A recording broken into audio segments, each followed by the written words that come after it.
Hello everybody. তো আমি আছি এখন হচ্ছে মানিকগঞ্জের বেউথা। তো এটা হইতাছে মানিকগঞ্জের সবচাইতে সুন্দর একটা রাস্তা। সুন্দর বলতে চওড়া অনেক, আর 4 লেনের একটা একমাত্র রাস্তা। এই 4 লেনের রাস্তাটা একদম মানিকগঞ্জ বাস স্ট্যান্ড হইতে এই বেউথার এই যে শেষ প্রান্ত পর্যন্তই গেছে। তো এই রাস্তাটা অনেক সুন্দর। এই রাস্তা দিয়ে আমি আরেকটা সুন্দর জায়গায় যাব। ওই যে সামনে দেখতে পারতেছেন হচ্ছে মানিকগঞ্জের বেউথার পানির ট্যাঙ্কি। তো সামনে গিয়ে বাম দিক দিয়ে আমি একটা সুন্দর জায়গায় যাব, মানিকগঞ্জের অন্যতম সুন্দর একটা জায়গা। যদিও ওই জায়গাটা খুব জনপ্রিয় না, কিন্তু আমি এক সময় গেছিলাম, খুব ভালো লাগছে আমার কাছে। তো আমার বাইকের স্পিড তেমন বেশি না, বেশি জোরে বাইক চালালে তো শেক করে একটু ভিডিওটা, যেহেতু মোবাইল দিয়ে আমি ভিডিওটা করতেছি। তো let's go to that place. দেখবেন আপনারা জায়গাটা আসলে কেমন। আমার কাছে খুব ভালো লাগছে, একদম নীরব একটা জায়গা।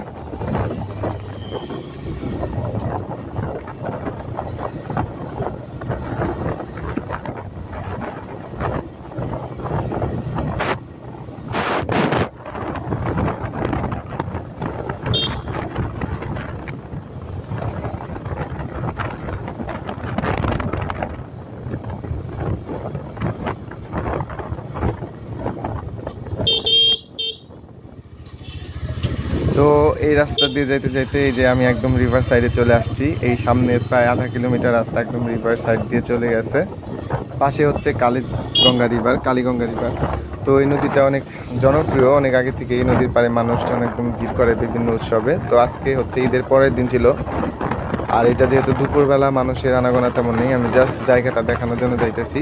বিকালে ওই জায়গাটাতে একদম ভিড়ে পড়ে যাবে। তো দেখতে পারতেছেন আমার স্পিডটা বেশি না। যাই হোক, তো আমি এখন যাই সুন্দর একটা রাস্তা। আর এই রাস্তাটা একদম হেমায়ত পর্যন্ত এইরকমই একদম।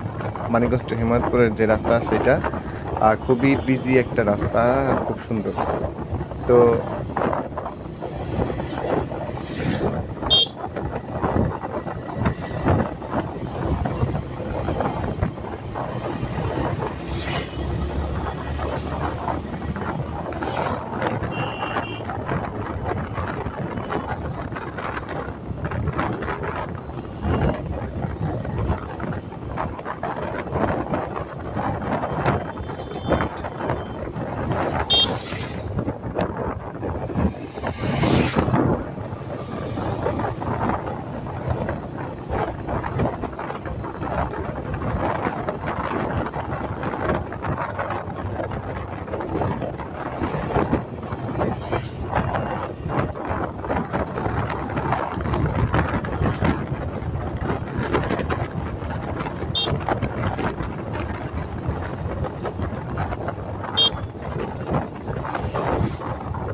তো ভিউয়ার্স, আমি এখন চলে আসলাম হচ্ছে নয়াকান্দি।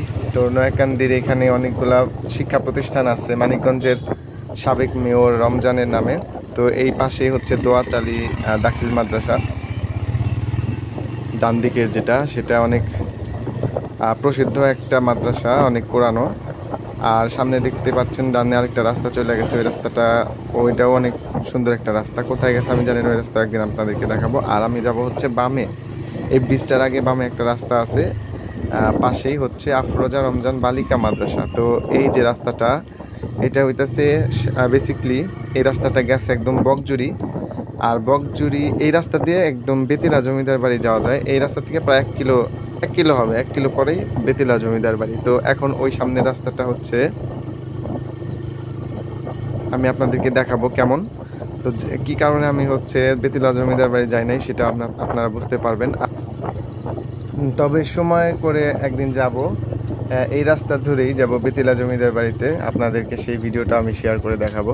আর সামনেই বেতিলা জমিদার বাড়ি। যারা নাকি মানিকগঞ্জের বাইরে থেকে আসবেন বা মানিকগঞ্জেও এই জায়গাটা সম্পর্কে জানেন না, তো তাদের জন্য খুবই সুন্দর একটা জায়গা হবে যদি মানিকগঞ্জ কেউ ভ্রমণে আসেন। তো এই রাস্তা ধরে একদম বেতিলা জমিদার বাড়ির সামনে চলে যাবে। খুবই সুন্দর একটা জায়গা বেতিলা জমিদার বাড়ি। তো যেহেতু এই ভিডিওতে আমি আপনাদেরকে দেখাতে পারবো না, আরেকটা ভিডিওতে ইনশাল্লাহ দেখাবো। তো যদি আপনারা ভিডিওটা দেখে থাকেন আমার চ্যানেলে সাবস্ক্রাইব করে পাশে থাকবেন। আমি আপনাদেরকে দেখাবো ভবিষ্যৎ বলতে মাসখানেকের ভিতরে দেখানোর প্ল্যান আছে। তো এই তো যে কারণে বলছিলাম যে আমি বেতিলা জমিদার বাড়ি পর্যন্ত যাই নাই। সামনে হচ্ছে রাস্তাটা একদম রিপেয়ার করা হইতেছে, একদম পুরা বালি, অনেক গর্ত করে একদম বালি ফালানো হয়েছে। তো এখান দিয়ে বাইক নিয়ে যাওয়াটা খুবই রিস্কি। আমি আসছিলাম কালকে, কিন্তু খুবই কষ্ট হয়েছে আর কি, যে কারণে আমি এখন যাচ্ছি না। তো এই যে সামনে, এখান থেকে প্রায় আধা কিলো গেলেই বেতিলা জমিদার বাড়ি। তো এই ভিডিওটা আজকের মতো এ পর্যন্তই। ভালো থাকবেন সবাই।